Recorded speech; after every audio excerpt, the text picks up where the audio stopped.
शहरातील तापमानातल्या चढ उतारामुळे पुणेकर नागरिकांना सध्या नव्या त्रासाला सामोरं जावं लागतं आणि या तापमानातल्या चढ उतारामुळे सर्दी, खोकला, घसा खवखवणे आदी त्रास पुणेकरांना होताना आपल्याला पाहायला मिळतात आणि शहरातल्या एका भागात वेगळं तापमान तर दुसऱ्या भागात वेगळं तापमान सध्या पाहायला मिळतंय। काल शहरातल्या पाषाण परिसरामध्ये 12 अंश सेल्सिअस तापमान होतं तर दुसऱ्या भागात वडगाव शेरीमध्ये 20 अंश सेल्सिअस तापमान पाहायला मिळालं।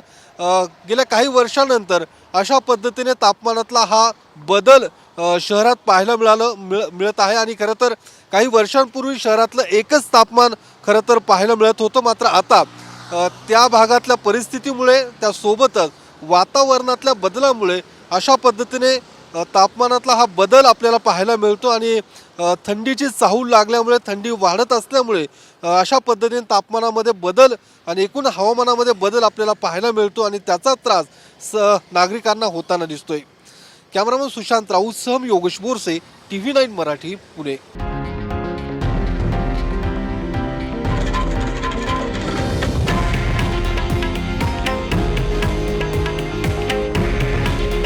हे आहे देशातील नंबर 1 न्यूज नेटवर्क आणि आपण पाहत आहात TV9 मराठी।